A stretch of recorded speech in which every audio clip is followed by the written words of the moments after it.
Hello friends, स्वागत है आपका अपने यूट्यूब चैनल जीके विद जिया। आपके साथ मैं यहाँ पर प्रेजेंट हूँ बीएड एंट्रेंस टेस्ट का क्वेश्चन पेपर लेकर, जो कि 2018 में आयोजित करवाया गया था। इसका कोड नंबर 866 था, 8666 था। 2 घंटे का एग्ज़ाम था ये, और इसमें मैक्सिमम मार्क्स होते हैं 150।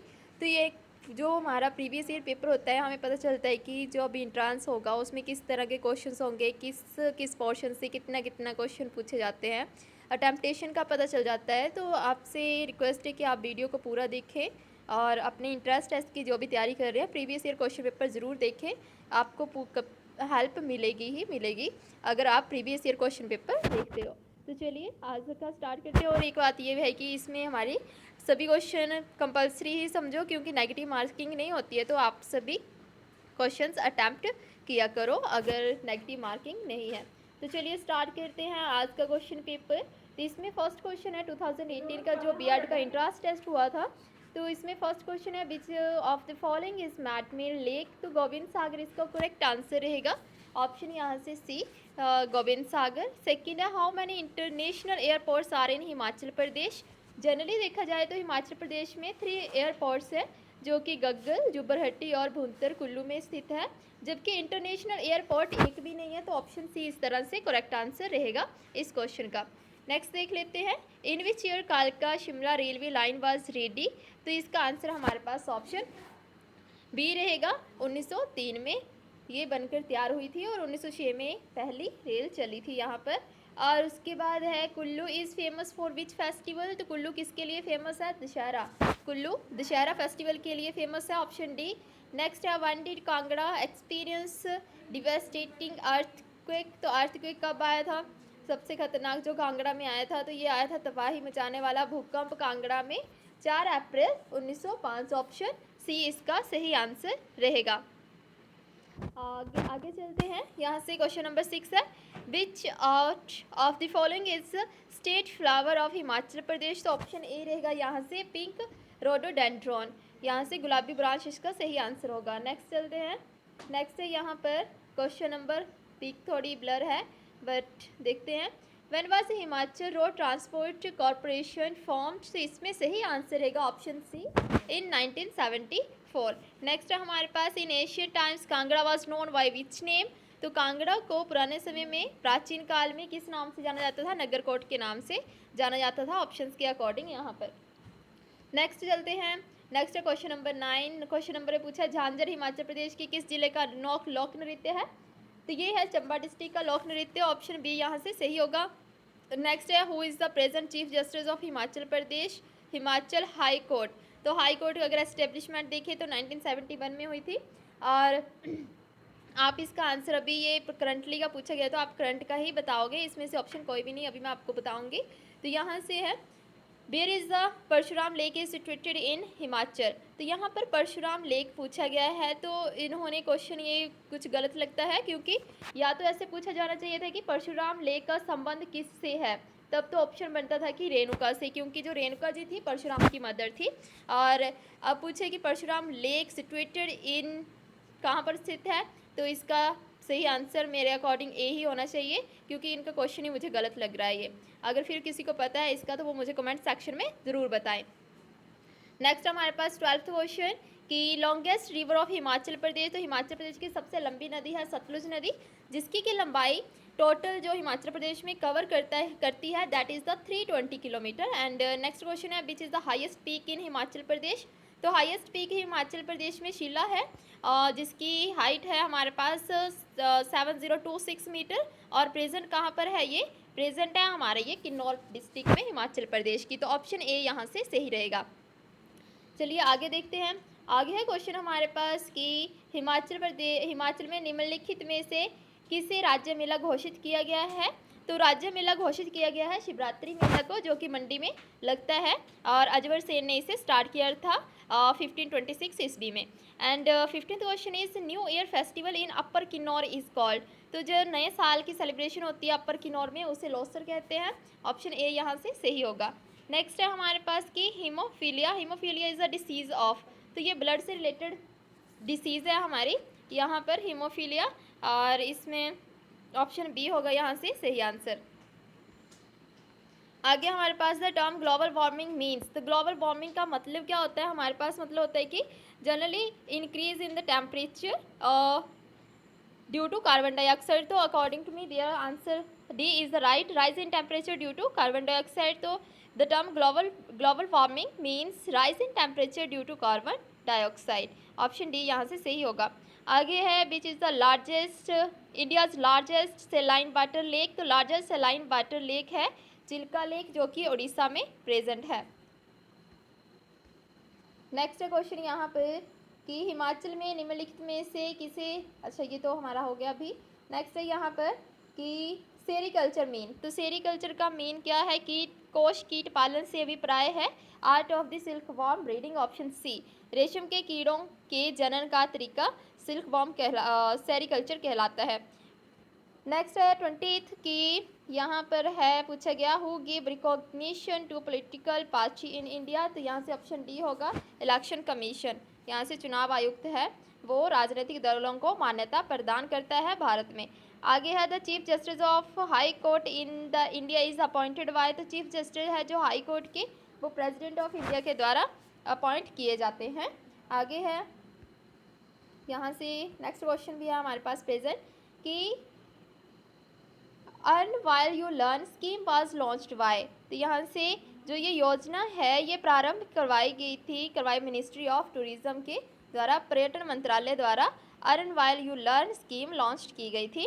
और major food crop of India in terms of production is, यहाँ से ऑप्शन बी ए होगा हमारे पास स्वीट। एंड नेक्स्ट है क्वेश्चन नंबर कि largest public sector bank in India is that is the central bank of India, state bank of India. Option C होगा यहाँ से इसका सही answer. Which state of the India,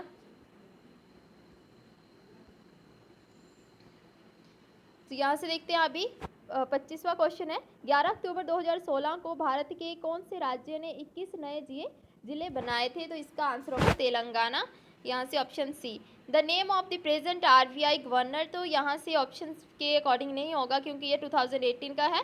तो presently है governor of RBI Shaktikanta Das. तो आप यहाँ से देख सकते हैं और इसका आंसर ठीक कर सकते हैं। नेक्स्ट है हमारे पास कि जम्मू कश्मीर राज्य को किस अनुच्छेद के अंतर्गत विशेष राज्य का दर्जा दिया गया है। यहाँ है पर था ये, अभी ये आर्टिकल फिनिश कर दिया गया है, तो उस समय ये आर्टिकल 370 के अकॉर्डिंग उसे विशेष राज्य का दर्जा दिया गया था। Now 28th the only organization concern with children's welfare all over the world is that is the UNICEF. Option A यहाँ से सही होगा। नेक्स्ट है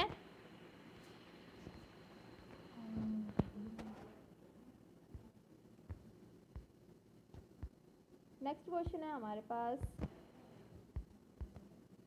29 कि विश्व में प्रदूषण का सबसे बड़ा स्रोत है।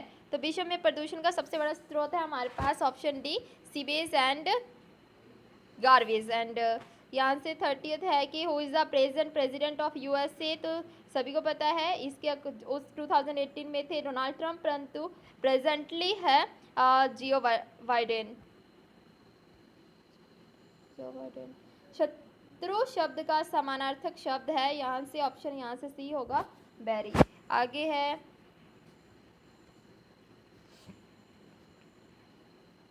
32 है, यहाँ पर है लॉल, ये क्लियर नहीं है, पिक कुछ यहाँ से क्लियर नहीं दिख रहा है। सामेश शब्द का विलोम है, तो इसका ऑप्शन डी होगा निरामिष। एंड कपीश शब्द का संधि विच्छेद है, ऑप्शन डी होगा कपी प्लस ईश, और यहाँ से होगा निरामिष। तो नेक्स्ट देख लेते हैं अभी। क्वेश्चन नंबर है 36 की बर्तनी की दृष्टि से शुद्ध शब्द है। तो श्रीमती शुद्ध ऐसा लिखा जाता है ऑप्शन बी के अकॉर्डिंग। उल्टा चोर कोतवाल को डांटे कहावत का अर्थ है कि दोषी होने पर भी धौंस जमाना, खुद गलत है फिर भी दूसरों के ऊपर धौंस जमाना, इसका मतलब हुआ कि उल्टा चोर कोतवाल को डांटे। नेक्स्ट हमारे पास 38 निम्नलिखित वाक्य अंश के लिए एक शब्द चुनिए। तो जिसके फलस्वरूप अपमान होता हो उसे कहते हैं अपमानजनक, यहाँ से होगा ऑप्शन बी अपमानजनक। वह आगे है 39 वह शब्द चुनिए जो अग्नि शब्द का पर्यायवाची नहीं है। तो यहाँ पर पावक, अनल और आग ये तीनों क्या है, अग्नि के पर्यायवाची हैं, जबकि अनिल है जो ये पानी का पर्यायवाची है। तो यहाँ से ऑप्शन बी होगा सही। नेक्स्ट है हमारे पास कि निम्नलिखित में से कौन सा शब्द तत्सम है, तो ऑप्शन ए होगा घाव है जो ये तत्सम शब्द है। निम्न विकल्पों में से रिक्त स्थान भरिए, तो यहाँ है मधुर वचन है औषधि, और यहाँ से ऑप्शन जो है बी कटुक वचन यहाँ से होगा तीर, तो ऑप्शन बी होगा यहाँ से। आगे है 42 निम्नलिखित में से अत्यंत शब्द का सही उपसर्ग, तो अति है जो इसका उपसर्ग होगा, अति प्लस अत्यंत, तो इसमें उपसर्ग पूछा गया है तो अति होगा जो कि शब्द के आगे लगता है। आगे है अंधे के हाथ बटेर लगना, इसका अर्थ है कि बिना कुछ प्रयास किए ऐसे ही कुछ सफलता मिल जाना, कुछ भी, तो यहाँ से अनायास ही मिलना, मतलब उसने कुछ भी एफर्ट नहीं लगाया, उसे ऐसे ही चीज़ें मिल गई, तो उसका होगा अंधे के हाथ बटेर लगना, ऑप्शन ए यहाँ से सही होगा। नेक्स्ट है हमारे पास 44 कि रिक्त स्थान की पूर्ति करनी है, यहाँ से ऑप्शंस दिए गए हैं, और क्वेश्चन है कि विषय में डैश की ही प्रधानता होती है, तो यहाँ से ऑप्शन डी लूँगी मैं। ज्ञान की मेरे लिए शब्द रूप का कारक है, यहाँ से मेरे लिए शब्द रूप का जो हमारे कारक होते हैं कर्ता ने कर्म को करण से, तो उसके अकॉर्डिंग यहाँ पर संप्रदान कारक आएगा मेरे लिए। आगे है क्वेश्चन नंबर 46 से 50 तक आपके पास यहाँ गद्यांश दिया गया है, यहाँ से आप स्क्रीनशॉट लेके देख सकते हैं, इसको पढ़ सकते हैं और क्वेश्चंस को सॉल्व कर सकते हैं, और मैंने क्लिक किया हुआ है या उनके ऊपर टिक लगाया हुआ है जो इसके आंसर सही आंसर है, आप खुद एनालाइज करना इसको और इनके आंसर्स फाइंड आउट करना खुद से और मैच कर लेना। चलिए आगे देखते हैं। आगे हमारे पास इंग्लिश का पार्ट है थोड़ा सा। Give one word substitution for the following sentence, तो यहाँ पर सेंटेंस दिया गया है school boy who cuts classes regularly is called, तो उसे क्या कहते हैं, उसे कहते हैं ऑप्शन सी। यहाँ पर इसके स्पेलिंग भी आप देख सकते हैं, THRANT कुछ ऐसा है स्पेलिंग यहाँ से, तो ऑप्शन सी होगा जिसका। और यहाँ से आगे है choose the word which is the exact opposite of the given word, तो यहाँ पर मॉर्टल है, तो इसका जो अपोजिट होगा वो होगा इमॉर्टल, ऑप्शन बी होगा यहाँ से। आगे complete the proverb by choosing correct word, तो डायमंड कट्स डायमंड, यहाँ से ऑप्शन डी होगा, डायमंड ही डायमंड को काटता है। नेक्स्ट है हमारे पास आगे दिए गए choose the analogies word for the missing set of the following analogies, तो यहाँ से आप देख सकते हैं दिया गया है, और इसका सही आंसर हमारे पास ऑप्शन डी होगा। नेक्स्ट है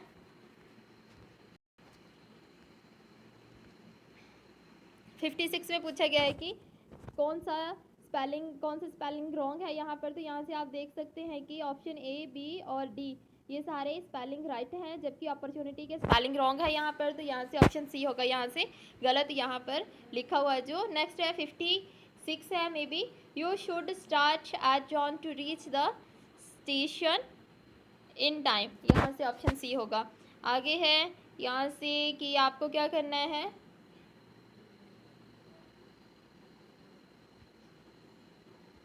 आप यहाँ से देख सकते हैं could you get to achieve, ये क्लियर नहीं है, तो आप यहाँ से देख लेना, ऑप्शन डी है इसका आंसर।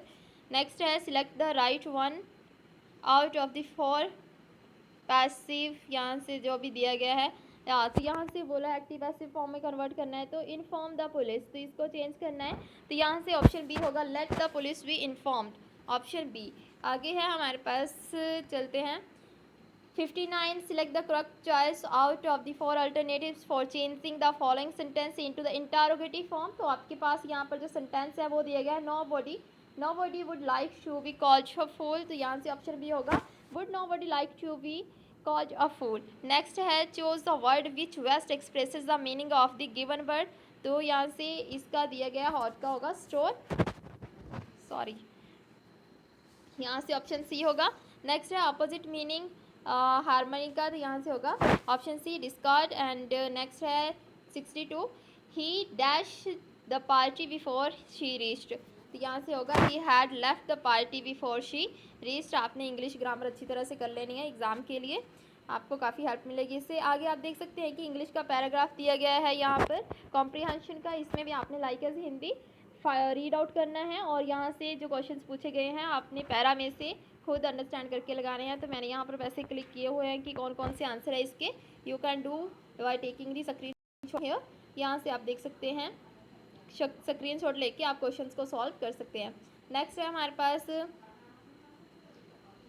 क्वेश्चन है, अब हम करते हैं यहाँ से कि select the correct form of superlative degree for the word white. तो यहाँ से होगा ऑप्शन सी, यहाँ से वाइटन।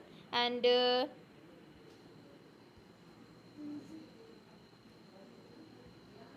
आगे पूछा गया है 71। अब यहाँ से रीजनिंग के क्वेश्चन स्टार्ट हो गए हैं। इसमें पूछा गया है कि जैसे दवाई संबंधित है, गोली से, ज्ञान संबंधित है तो ज्ञान संबंधित है, किताबों से ऑप्शन होगा। नेक्स्ट है कि किस माह में सबसे अधिक व्याख्यान दिए जाते हैं। तो आप सोचिए कि लेक्चर आपको सबसे ज़्यादा किस महीने में मिलते थे। अभी तो कोरोना काल में कुछ भी लेक्चर्स का कोई आइडिया नहीं रहा है, पर आपने याद करना कि कौन से महीने में आपको सबसे ज़्यादा लेक्चर्स प्रोवाइड किए जाते थे। फरवरी में तो आपके एग्ज़ाम की प्रिपरेशन ही होती है, मार्च में एग्ज़ाम होते थे और जून में आपको छुट्टियां पड़ने वाली होती थी, हॉलीडेज़। तो हॉलीडेज़ वेकेशन से पहले टीचर्स आपको पूरा फुल डाउन जोर देते थे कि आपका सिलेबस कवर हो जाए, जितना कवर करना होता है जून तक। तो मे भी यहाँ पर जून होना चाहिए। नेक्स्ट है which of the following is different from the other. तो यहाँ पर है हाथीदान, सोना, चांदी और प्लेटिनम। तो आप ये देख सकते हैं कि सोना, चांदी और प्लेटिनम से आभूषण बनाए जाते हैं, और जबकि हाथीदांत एक अलग चीज़ है। तो यहाँ से ऑप्शन ए होगा, हाथीदांत। नेक्स्ट है हमारे पास ये दोबारा से आगे क्वेश्चन आगे आते हैं। अब हमारे पास रीजनिंग की है, सिंपल से रीजनिंग। इसमें पूछा गया if 20 pencils cost is ₹50, what will be the cost of the 14 pencils. तो आप सिंपली फाइंड आउट कर सकते हैं कि जो 20 पेंसिल है वो 50 रुपये की है, और उसके बाद आप एक पेंसिल का मूल्य निकाल सकते हैं। तो कितना होगा 50 बटा 20। और अगर आपको 14 पेंसिल का निकालना है तो आप यहाँ से देख भी सकते हैं कि थोड़ा आपको हिंट भी मिल जाएगा यहाँ से कि 14 पेंसिल्स का मूल्य क्या होगा, 50/20 मल्टीप्लाई बाय 14। तो ये आ जाएगा हमारा 35 रुपीज़, ऑप्शन बी यहाँ से। आगे विच of the following set of the fraction is in the ascending order. आपको ये अरेंज करना है असेंडिंग ऑर्डर में। आपके पास नंबर्स दिए गए 9/11, 7/9 एंड 5/7। तो इसके लिए आप तो मैथमेटिकल प्रोसेस से भी कर सकते हैं, जबकि एक सिंपल ट्रिक भी होता है कि आपको यहाँ से जो बड़ी डिजिट होती है उसमें से स्मॉल डिजिट को माइनस करके, जैसे यहाँ पर किया गया है कि 11 माइनस 2 9 और 9 माइनस 7 2। तो यहाँ से आप देख सकते हैं 2 डिफरेंस आ रहा है, और जो डिफरेंस आ रहा है हम उसको जो हमारी डिजिट थी फ्रैक्शन की उसके साथ डिवाइड कर देंगे, और डिवाइड करके आप देख सकते हैं कि 4.35 एंड 2.5 आया है यहाँ पर।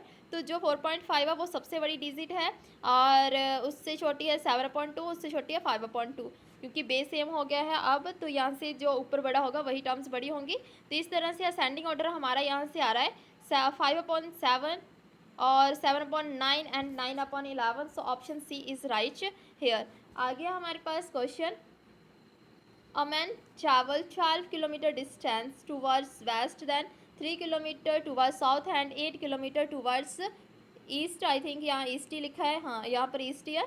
तो how far is he from the start. तो यहाँ से आप देख सकते हैं कि उसने क्या किया, यहाँ से चला वो 12 किलोमीटर कितना टूवर्ड वेस्ट, एंड उसके बाद चला है 3 किलोमीटर टूवर्ड द साउथ, और उसके बाद फिर से चला है 8 किलोमीटर यहाँ पर ईस्ट के लिए। तो यहाँ से आप देख सकते हैं कि ये जो डिस्टेंस बचता है, ये पूछा है उसने कि यहाँ से यहाँ के बीच में कितना डिस्टेंस आ रहा है। तो आप यहाँ से देख सकते हैं यहाँ 4 बचा है, और यहाँ से ये 3 है। तो आप पाइथागोरस थ्योरम का प्रयोग करके यहाँ से निकाल सकते हैं। तो ऑप्शन यहाँ से 5 किलोमीटर आ जाएगा। आप यहाँ से भी देख सकते हो किया गया है। आगे है in the following series which number will come in the blank space. आपको ये सीरीज दी गई है, आपको फाइंड आउट करना है कि जो आपके पास डैश है उसमें कौन सा नंबर आएगा।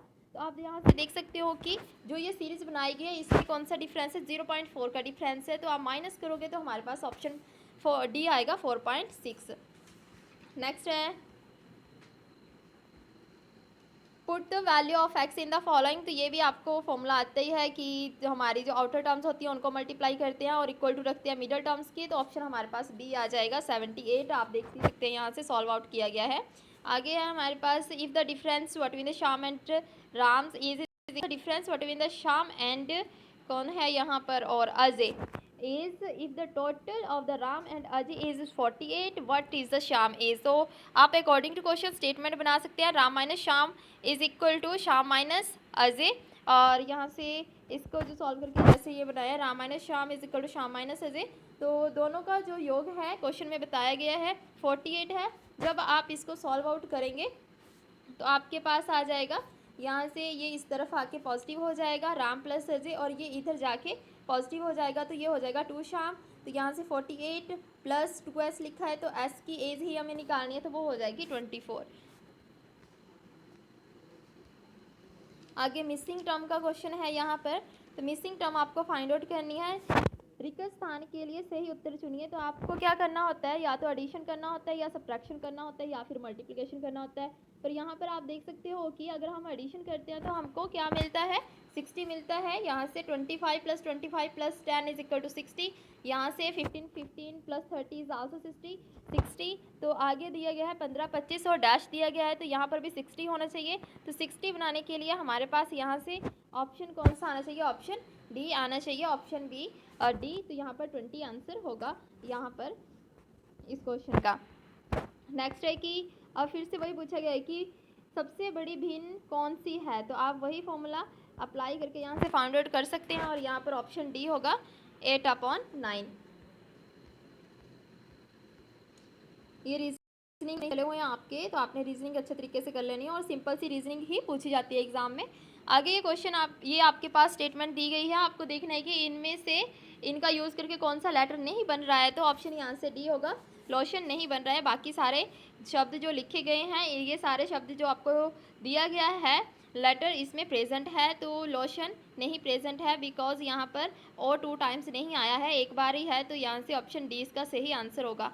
नेक्स्ट है, जिस प्रकार मदिरा का संबंध अंगूर से है, उस प्रकार वोडका का संबंध किससे है। तो वोडका बनती है सेब से, ऑप्शन ए यहाँ से सही होगा। आगे बोला गया है find the odd one out, जो बिलोंग नहीं करता है इस ग्रुप को। तो यहाँ से देखिए कि हमारा गेहूँ, बाजरा और मक्का, इन तीनों से ये हमारे खाद्य पदार्थ है, जबकि है तो ये सारे खाद्य पदार्थ ये तीनों। और ये है सरसों, सरसों से हमें तेल प्राप्त होता है। तो इस तरह से इसको हम अलग समूह में रख सकते हैं। तो ऑप्शन बी यहाँ से इसका सही होगा इस तरह से। आगे है in certain cord if Himachal is corded by this, जो आपको लेटर दिया गया है। तो आगे वाला लेटर भी दिया गया है, तो आप फाइंड आउट कर सकते हैं। इसमें +2 किया गया है, आप सिंपली उसको लिखिएगा क्या आता है। एच प्लेस है 8 पे होता है, जैसे 8 है। तो और यहाँ पर जे है 10 पर, तो आप यहाँ से देख सकते हैं 10 पर, तो यहाँ पर 2 ऐड किया गया है। तो सारा में ही 2 ऐड किया गया है। तो इसी तरह से जब हम सेकंड का करेंगे तो उसमें हमारे पास ऑप्शन ये आएगा। नेक्स्ट दिया गया है 86 की, अगर पंक्ति में राम पीछे से 15वें स्थान पर है, तो आगे से पंक्ति में उसका कौन सा स्थान होगा। तो इसमें क्वेश्चन में प्रॉपरली मेजर नहीं किया गया है कि आगे से टोटल कितने बच्चे हैं। इस तरह से भी होता तब भी हम फाइंड आउट कर सकते थे। तो आधी इन्फॉर्मेशन दी गई है यहाँ पर, तो इस तरह से ऑप्शन डी होगा कि ज्ञात ही नहीं किया जा सकता है हमारे पास, कैन नॉट बी नॉन। आगे दिया गया 87 की, एक टेबल है जो a table cost ₹300 and chair cost ₹100, what will be the total price of 4 tables and 6 chairs. तो 4 टेबल है, एक टेबल के लिए हमारे पास 300 है, 4 के लिए 1200 हो जाएगा, और एक चेयर के लिए 100 है, 6 के लिए कितना हो जाएगा 600 हो जाएगा। 1200 प्लस 600 कितना हो जाएगा 1800। तो ऑप्शन सी बी यहाँ से करेक्ट हो जाएगा। नेक्स्ट है, यहाँ से आप देख सकते हैं कि Geeta had ₹800, she spend 80% of it, with how much she left. तो यहाँ से आप देख सकते हैं कि 80% उसने खर्च कर लिया है, जबकि उसने रिमेनिंग पूछा है कितना बचा है, तो 20% बचा है। तो 20% निकाल सकते हैं आप 800 का, तो यहाँ से बन जाएगा आपके पास ऑप्शन सी 160 रुपीज़ उसके पास बाकी शेष बचे हुए हैं। 89 में आपके पास है कि ट्रेन से किया गया है, और टेबल को आपने देखना है कि क्या बनेगा इसका। तो यहाँ से आप देख सकते हैं ट्रेन को लिया गया है, यहाँ से टेबल को लेंगे, तो यहाँ से ऑप्शन हमारे पास कौन सा हो जाएगा, टेबल। यहाँ से ऑप्शन सी हो जाएगा टेबल। तो आगे चलते हैं यहाँ से।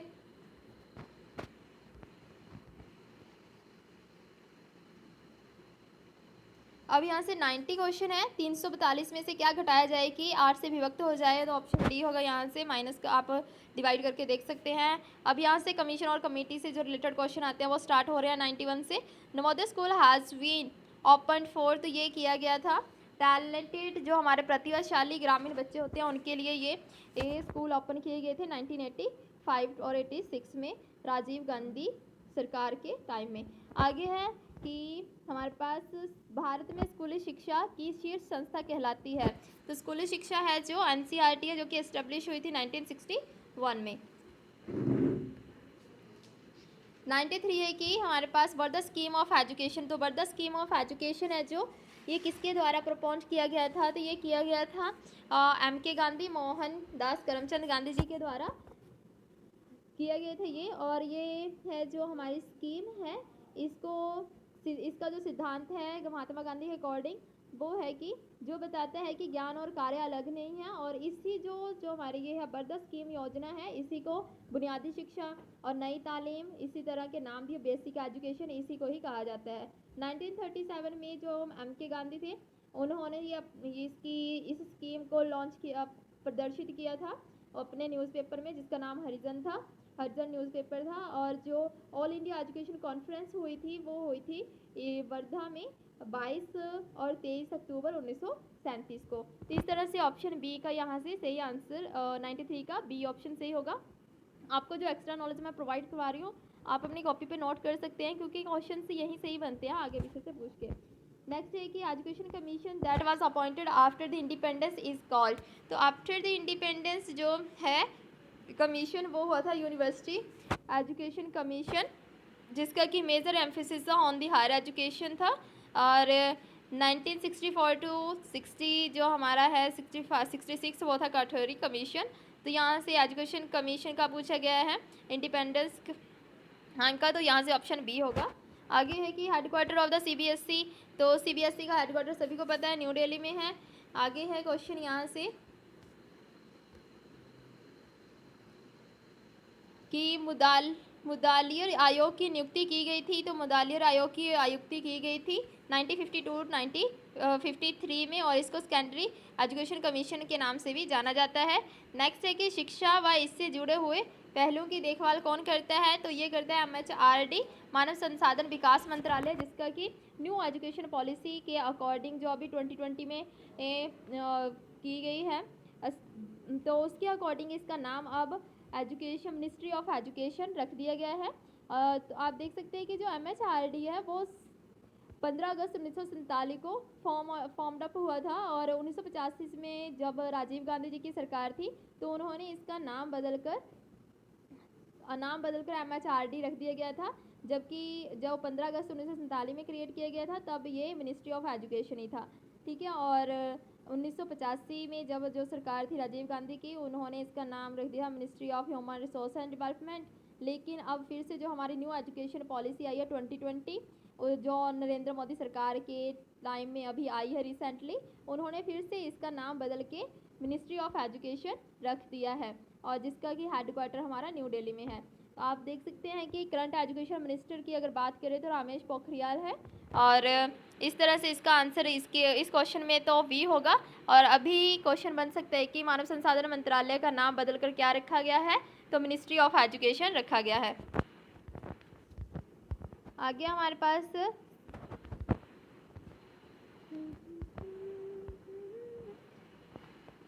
वुड डिस्पैच प्रकाशित किया गया था, ऑप्शन ए यहाँ से होगा 1854। और who started operation black board, तो ऑपरेशन ब्लैक बोर्ड को स्टार्ट किया गया था राष्ट्रीय शिक्षा नीति 1986 में, और 2002 से इसको कर लिया गया था, इंक्लूड कर लिया गया था सर्व शिक्षा अभियान में। और जो है ऑपरेशन ब्लैक बोर्ड ये लॉन्च किया गया था 1987 में, और 1986 में ये आया था, प्रारंभ किया गया था राजीव गांधी सरकार के टाइम में। आगे है यहाँ से कि who made first effort for compulsory primary education in India. तो फर्स्ट एफर्ट फॉर कंपल्सरी आएगा, इसमें हमारे पास होगा लॉर्ड विलियम बेंटिंग। नेक्स्ट है 101, जिसमें है कि भारत में शिक्षा का पिता किसे कहा जाता है, तो ऑप्शन डी होगा लॉर्ड मैकाले को। और नेक्स्ट पूछा गया कठोरी आयोग की रिपोर्ट का क्या शीर्षक है, तो यहाँ से होगा हमारे पास शिक्षा और राष्ट्रीय विकास।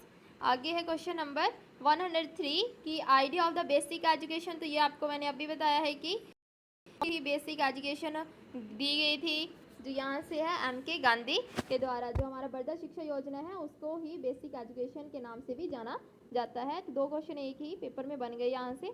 आगे है यहाँ पर कि Sadler commission is also known as, तो इसको कहेंगे यहाँ से Calcutta university commission, option B. Headquarter of NCTE national council for teacher education is situated at, कहाँ पर है ये आप ये देख सकते हैं कहाँ पर है, तो यह है हमारी न्यू दिल्ली में। आगे है क्वेश्चन में, national education policy was framed by. तो national education policy was framed by, option यहाँ से बी होगा राजीव गांधी, यहाँ से 1986। और नेक्स्ट है कि शिक्षक और समाज is second name given to, तो ये होगा नेशनल एजुकेशन कमीशन।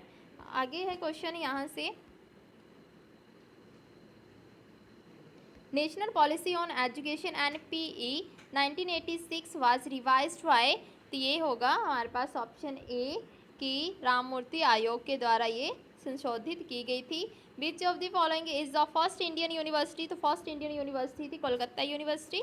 आगे हमारे पास who gave the recommendation for setting up university grant commission, तो यूनिवर्सिटी ग्रांट कमीशन फॉर्म हुआ था 1956 में, जिसमें हेडक्वार्टर है न्यू दिल्ली में। और यहाँ पर है हमारे पास ऑप्शन ए, यहाँ से इसका सही आंसर है सार्जेंट शिक्षा योजना ने। नेक्स्ट है 111, national unity bill grow if, option यहाँ से हो सकता है डी, है ही डी है। आगे है कि विद्यार्थियों का मूल्यांकन किया जाना आवश्यक है, क्योंकि ये निर्णय लेने में सहायक होता है कि विद्यार्थी को अगली कक्षा में प्रमोट किया जाना चाहिए या फिर नहीं किया जाना चाहिए, तो असेसमेंट की ये हेल्पफुल रहती है उसके लिए। नेक्स्ट है हमारे पास 113, शिक्षा का अधिकार अधिनियम के अनुसार बच्चों का किसी विशिष्ट कक्षा में प्रवेश का प्रस्तावित आधार है, और प्रस्तावित आधार है हमारे पास बालक का सामाजिक व आर्थिक स्तर। आगे चलते हैं, आपकी राय में एक कामयाब अध्यापक वह है जो, ऑप्शन सी होगा, विद्यार्थियों के विकास में गहरी रुचि रखता है। नेक्स्ट है 115, the main objective of child central education, तो ये सभी ही चाइल्ड सेंट्रल एजुकेशन के ये ऑब्जेक्टिव्स है कि डेवलप करनी है ability to learn in free environment and to develop free skill in students and to develop the self confidence and self dependence in the students. ये सारे हैं चाइल्ड सेंट्रल एजुकेशन के ऑब्जेक्टिव्स। एंड पूछा गया कि कक्षा में जाने से पहले अध्यापक को शिक्षण बिंदु बनाने चाहिए, क्योंकि ये हेल्पफुल होते हैं आपकी शिक्षा को प्रभावशाली रूप से व्यक्त करने के लिए, तो ये ऑप्शन ए होगा कि यह शिक्षक कार्य को अधिक प्रतिभाशाली बनाने के लिए सहायक होते हैं। आगे है, आपकी राय में प्रत्येक अध्यापक के घर पर निम्नलिखित में से क्या चीज़ होना अनिवार्य है, तो अकॉर्डिंग टू मी लाइब्रेरी होना अनिवार्य है एक अध्यापक के घर में, ऑप्शन ए होगा यहाँ से। नेक्स्ट है कि ये भी सॉरी ब्लर आई हुई है, तो आप देख लेना ध्यान से क्या क्या लिखा हुआ है यहाँ पर, इधर देख लेते हैं अगर समझ आता है कुछ तो। हाँ, जैसे कि आप अपने रिश्तेदारों के बच्चों जो आपके विद्यालय में पढ़ते हैं की सहायता किस प्रकार करेंगे, तो ऑप्शन आप एलिमिनेट कर सकते हैं, उन्हें अधिकतम अतिरिक्त अंक देकर, तो ये भी सही तरीका नहीं है। अन्य शिक्षकों से उनकी सहायता के लिए कहेंगे, ये भी सही नहीं है। आप उनकी ओर ध्यान नहीं देंगे, ये तो बिल्कुल ही सही नहीं है कि अगर आपका रिश्तेदार का बच्चा कोई आपके स्कूल में पढ़ता है तो आप उसे इग्नोर ही करते रहो, तो ये तो गलत बात हो गई। तो ऑप्शन सी यहाँ से होगा, आप उन्हें अधिक परिश्रम करने के लिए कहेंगे, इस तरह से इसका ऑप्शन सी होगा। और 122 है कि कक्षा में पढ़ाते हुए आप पाते हैं कि आपको सुन नहीं रहे हैं, आपको चाहिए कि, तो अगर आप कक्षा में पढ़ा रहे हैं और आपका बच्चा आपको सुन ही नहीं रहा है, तो इसका मतलब है कि आप क्या करेंगे, उसके साथ बिना किसी परवाह के पढ़ाते रहेंगे कि जो कर रहा है वही करता रहे, तो मैं तो पढ़ाता ही रहूँगा, तो ये तो ऑप्शन एलिमिनेट हो जाता है, गलत हो जाता है यहाँ से ऑप्शन ए। दूसरा है कि पढ़ाना रोक देंगे और कक्षा से बाहर आ जाएंगे, तो ये भी सही नहीं होगा कि आप पढ़ाना ही रोक दें, अगर बच्चा आपकी सुन नहीं रहा है, आपको हैंडल करना भी तो आना चाहिए। डी है कि विद्यार्थी की पिटाई करेंगे, आप पिटाई तो कर ही नहीं सकते हैं, तो ये तीन ऑप्शन तो एलिमिनेट हो गए अपने आप से ही, तो ऑप्शन सी बच गया यहाँ से, अपने पढ़ाई के तरीके को बदलेंगे। आप देखेंगे कि आपका जो वे ऑफ टीचिंग है वो इस प्रकार का होना चाहिए कि बच्चे का ध्यान उसमें हो, इंटरेस्टिंग वे ऑफ टीचिंग, तो इस तरह से कि बच्चा आपको सुने, इधर उधर ना देखे, तो ऑप्शन सी होगा यहाँ से। आगे है क्वेश्चन कि क्या अमीर और गरीब के लिए एक जैसी शिक्षा होनी चाहिए, तो हाँ भाई सभी के लिए एक जैसी शिक्षा ही होनी चाहिए, तो ऑप्शन ए होगा, हाँ अमीर और गरीब के लिए एक जैसी शिक्षा होनी चाहिए, बाकी ऑप्शन तो एलिमिनेट हो ही गए अपने आप से ही।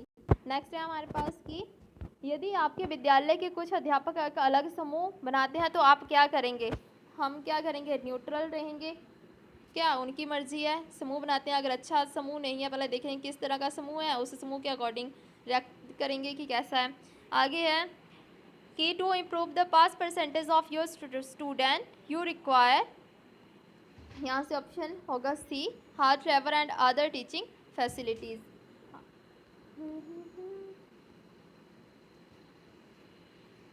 आगे है हमारे पास 126 कि आप अध्यापक क्यों बनना चाहते हैं। तो यहाँ से ऑप्शन दी गई है कि आप अध्यापक क्यों बनना चाहिए। ऑप्शन ए है कि क्योंकि शिक्षण एक उच्च कोटि का व्यवसाय है, नॉवल है, और दूसरा बोला है कि ट्यूशन से बहुत सारा धन अर्जित किया जा सकता है। ये भी नहीं होना चाहिए आपका एम एक अध्यापक बनने का। और सी है कि मैं देश के निर्माण में युवा वृद्धि का प्रयोग करना चाहता हूँ। तो ऑप्शन सी होगा यहाँ से सही आंसर। आगे है 127, आजकल छात्रों द्वारा कक्षा अध्यापन में रुचि ना लेने का मुख्य कारण क्या है। तो रुचि ना लेने का मुख्य कारण हो सकता है कि जो हमारा इन्वायरमेंट है, क्लासरूम इन्वायरमेंट है, वो अच्छा नहीं है। दूसरा है जो ऑप्शन बी है, पाठ्यक्रम का विद्यार्थियों की मनोवैज्ञानिक मांग के अनुसार ना होना, जो करिकुलम है that is not according to the psychological demands of the student. तो ये भी रीज़न हो सकता है। तीसरा है कि डिफेक्टिव एग्जामिनेशन सिस्टम, ये भी होगा अगर उनका ध्यान ही नहीं है पढ़ने में। तो इस तरह से ऑप्शन डी होगा यहाँ से सही आंसर। अब है हमारे पास कि क्वेश्चन पूछा गया है 128, पाठ्य पुस्तकों को कुछ समय के बाद क्यों बदल दिया जाना चाहिए। तो आप देख सकते हैं कि जैसे जैसे टाइम बदलता है वैसे वैसे नॉलेज भी बदलती है, चीज़ें बदलती है। तो ये इस तरह से ऑप्शन बी होगा, ज्ञान में बदलाव के कारण ये आवश्यक है। नेक्स्ट है 129, environment education is necessary in school. तो ये होगा ऑल ऑफ दिस। आप देख सकते हैं यहाँ से ऑप्शन डी कि ताकि विद्यार्थियों में पर्यावरण बोध को पैदा किया जा सके, पर्यावरणविदों का मनोबल बढ़ाया जा सके और विद्यार्थियों को पर्यावरण ज्ञान का बोध कराया जा सके। 138 की cause of the moral degradation in India is because of, यहाँ से ऑप्शन हमारा सी होगा। आप देख सकते हैं कि मटीरियलिस्टिक एटीट्यूड है जो ये सही नहीं है नैतिक मूल्यों के लिए। आगे है हमारे पास विद्यार्थी और समाज दोनों के लिए वर्तमान में किस प्रकार की शिक्षा लाभप्रद है। तो ऐसी शिक्षा होनी चाहिए जो एम्प्लॉयमेंट ओरिएंटेड होनी चाहिए, प्रोफेशनल एजुकेशन ऑप्शन बी होगा, रोजगार के अनुकूल व्यावसायिक शिक्षा दी जानी चाहिए। नेक्स्ट है कि विद्यार्थी को किस प्रकार का व्यवहार सबसे अधिक प्रभावित करता है, किसका व्यवहार। तो आप देख सकते हैं कि अगर स्कूल में तो सबसे ज़्यादा वो कंटेक्ट अपने टीचर के उसमें रहता है कि उसका कैसा एटीट्यूड है, कैसा किस तरह से वो ट्रीट करता है बच्चों को। तो जो अध्यापक होता है वो उससे बहुत ज़्यादा प्रभावित होता है बच्चा, उसको अपना आइडियल मान लेता है, कई बार उसके जैसे ही सारे काम करना चाहता है वो, अगर एक अध्यापक अच्छा मिल जाता है उनको। तो आगे है हमारे पास 133, किस पद्धति द्वारा विद्यार्थी सबसे अधिक सीखते हैं।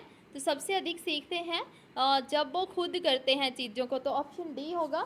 पहले देखो वो सीखेंगे तो सबसे ज़्यादा सीखेंगे कैसे, देखकर, पढ़कर, सुनकर तो सीखेंगे ही, पर सबसे ज़्यादा इफ़ेक्टिव कब होगा जब वो पढ़ी लिखी और सुनी हुई चीज़ों को देखकर और सुनी हुई चीज़ों को खुद करके देखेंगे, तो वो और लॉन्ग टाइम रिटेंशन अपने माइंड में क्रिएट कर सकते हैं। तो ऑप्शन डी होगा यहाँ से सही आंसर। नेक्स्ट है हमारे पास कि 134, शिक्षा के मानकों के उत्थान के लिए निम्नलिखित कथनों में से कौन सा अति आवश्यक है। तो यहाँ से है हमारे पास अमेंडमेंट्स इन दी सिलेबी, तो पाठ्यक्रम है जो उनमें संशोधन। आगे 135, the major objective of education का मेजर ऑब्जेक्टिव क्या होता है, developing inherent abilities of student. तो ऑप्शन सी होगा यहाँ से कि जो बच्चे के अंदर प्रतिभाएं हैं उनको बाहर निकालना और उभारना, विद्यार्थियों की आंतरिक योग्यताओं को उभारना शिक्षा का मुख्य उद्देश्य है। 136 है, यदि कोई विद्यार्थी कक्षा में आपका उपहास करता है तो आप क्या करेंगे। तो आप क्या करेंगे, उसे अनुभव कराएंगे कि ऐसा करना उचित नहीं है, ये नहीं करेंगे कि उसकी ओर ध्यान नहीं देंगे उसे, या फिर कक्षा से बाहर निकाल देंगे, कक्षा में उसकी पिटाई करेंगे। तो ये तीनों सही नहीं है, तो ऑप्शन ए होगा एलिमिनेशन के अकॉर्डिंग यहाँ पर।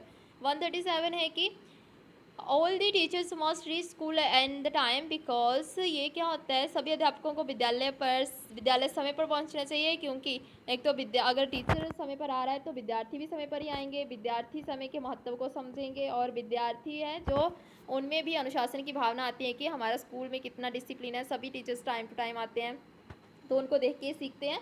तो ऑप्शन डी यहाँ से सही होगा, all of this, option D. आगे है हमारे पास क्वेश्चन नंबर 138, मान लीजिए आप एक अध्यापिका है, कुछ पुरुष अध्यापक आपको प्रताड़ित करते हैं, और आपकी आलोचना करते हैं, आप क्या करेंगे? तो क्या करेंगे? ईंट का जवाब पत्थर से देंगे? ऐसा भी नहीं करेंगे, झगड़ा भी नहीं करेंगे। प्रधानाचार्य को सूचित करने की अभी आवश्यकता नहीं है, क्योंकि आप पहले उनसे खुद ये जानेंगे कि उनका व्यवहार इस तरीके का क्यों है उनके साथ। तो ऐसे व्यवहार का कारण जानने हेतु उनसे व्यक्तिगत रूप से पहले बात करेंगे। अगर फिर बात नहीं बनती है तो आप आगे कार्रवाई करेंगे।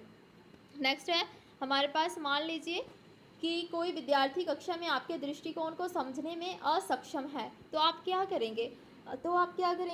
आप उसे लताड़ेंगे व चुप रहने के लिए कहेंगे, तो ऑप्शन ए हमारा गलत हो गया, ऐसा नहीं करेंगे। आप उसकी तरफ ध्यान नहीं देंगे, तो ये भी गलत है। हर बच्चे पर ध्यान देना है अगर आप पढ़ा रहे हैं। आप उसे कक्षा के बाद बताने के लिए कहेंगे, ऐसा भी नहीं है। आप क्या करेंगे कि अब तब तक आगे नहीं बढ़ेंगे जब तक पूरी तरह से समझ ना ले। ऐसा भी हो सकता है, अगर नहीं समझ पा रहा है, अगर ये भी नहीं है, तो आप ऐसे कर सकते हैं कि उसको एक्स्ट्रा क्लासेस दे सकते हैं। तो कक्षा के बाद वाला भी सही हो सकता है। तो इन दोनों में आपने देख लेना है कि कौन सा आप किसके साथ आप जाना चाहेंगे, ऑप्शन सी और डी में से। नेक्स्ट है 140, if you are close to the head of the school you will always. बोलता है अगर आप प्रिंसिपल से बहुत ज़्यादा क्लोज हैं तो आप क्या करेंगे? तो ये ऑप्शन बी होगा कि अपने सब्जेक्ट, स्टूडेंट्स और टीचिंग पर तो ध्यान देंगे ही देंगे। अब है हमारे पास 143, विश्व के आज के विश्व में किस प्रकार की शिक्षा सबसे अधिक आवश्यक है? तो आप देख सकते हैं कि sex education, moral education and the computer education, all these are important. So option D होगा उपरोक्त सभी। नेक्स्ट है विद्यालय में अनुशासन स्थापित करने के लिए एक अध्यापक को क्या करना चाहिए? तो अध्यापक को क्या करना चाहिए? The student should be motivated for positive educational behaviour. तो ऑप्शन डी होगा यहाँ से राइट आंसर। 145 है, in your opinion who is the most respected teacher. तो आपके अकॉर्डिंग कौन सा टीचर सबसे रिस्पेक्टफुल होना चाहिए, रिस्पेक्टेड होना चाहिए? तो ऑप्शन ए बोला गया है wealthy teacher, handsome teacher, who has many degrees, who is knowledge to teach the subject. तो ये होना चाहिए ऑप्शन डी, जिसको अपने सब्जेक्ट को पढ़ाने की नॉलेज है, वो आपके लिए एक मोस्ट रिस्पेक्टेड टीचर होना चाहिए। नेक्स्ट है यहाँ से 146, the main reason for truancy is तो सॉरी भगोड़ेपन का असली कारण है। तो भगोड़ेपन का जो बच्चे भाग जाते हैं, क्लासेस को बंक करते हैं, तो उसके पीछे कई रीज़न हो सकते हैं कि बच्चे का एक तो पढ़ाई में मन नहीं लगता है, रुचि होना, पढ़ाई में रुचि ना होना, ये भी हो सकता है। फिर नशाखोरी की या वो और ड्रग्स एडिक्शन में पड़ गया है। अध्यापक का कक्षा में रुचि पैदा करने में असक्षम होना, ये भी हो सकता है कि जो हमारा टीचर है उसका वे ऑफ टीचिंग सही नहीं है, बच्चों को वो इंटरेस्टिंग वे ऑफ टीचिंग से नहीं पढ़ा पा रहा है, जिससे कि बच्चे इंटरेस्ट से पढ़ रहे हैं, क्लास अटेंड कर रहे हैं, तो ये भी हो सकता है। तो ऑप्शन डी यहाँ से होगा। ये तीनों ऑप्शन ही सही है। बच्चे का क्लास को बंक करने के तीनों ही कारण हो सकते हैं। एक अध्यापक को शोध कार्य के में रुचि लेनी चाहिए, क्योंकि अध्यापक निरंतर नई खोज के बारे में जानकारी होनी चाहिए उसको, अध्यापक को, कि क्या हो रहा है, न्यू अपडेट्स। एंड 148 है, एक बालक जो अपनी कक्षा के अन्य बालकों की तरह कार्य नहीं कर पाता है उसे क्या कहते हैं? तो उसे क्या कहते हैं? उसे ऑप्शन डी होगा, इनमें से कुछ नहीं कहते, आप फाइंड आउट करना है कि क्या कहते हैं। Which of the following leads to stress in the exam. तो बोलते हैं कि जब परीक्षाएँ आती हैं तो बच्चों में तनाव उत्पन्न हो जाता है, उसका कारण क्या है? देखो, एक तो चिंता भी हो सकती है कि एग्ज़ाम आ गए, चिंता होने लगी, क्या करना है, कैसे करना है। दूसरा हो सकता है कि तैयारी ही ना होना, प्रिपरेशन ही नहीं है कि एग्ज़ाम में आना क्या है, पढ़ा ही नहीं है कुछ, तो ये भी ये भी हो सकता है तनाव का कारण। तीसरा कि विषय की कम समझ होना, है ना, अंडरस्टैंडिंग ही नहीं है अपने सब्जेक्ट की, तो ये भी टेंशन का कारण बन सकता है। तो इस तरह से ऑप्शन क्या होगा? डी होगा, ऑल ऑफ दीज। 150 है, last question of this video.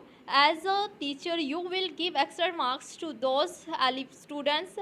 तो बोलते हैं एक अध्यापक होने के नाते आप उन छात्रों को अतिरिक्त अंक देंगे जो इसके पात्र होंगे। उनको नहीं देने लग जाएंगे हम कि हमारे पास जो ट्यूशन पढ़ते हैं या फिर आपके घर पर जो काम करते हैं या फिर छात्राएं हैं उनको ही देंगे। उन बच्चों को आप एक्स्ट्रा अंक देंगे जो उसको डिज़र्व करते हैं। तो ऑप्शन यहाँ से डी होगा सही answer. I hope you like this video. आपको अगर किसी भी क्वेश्चन में यहाँ पर मैंने गलत आंसर बताया है तो आप मुझे कमेंट में बताना प्लीज़। और जितना भी है ये बीएड एंट्रेंस एग्ज़ाम के लिए बहुत महत्वपूर्ण वीडियो है, आप अपने फ्रेंड्स से ज़रूर शेयर करें जो भी देखें बीएड एंट्रेंस वाले। तो thank you and thanks for watching. Also share, subscribe and like this video. All the best. Thank you.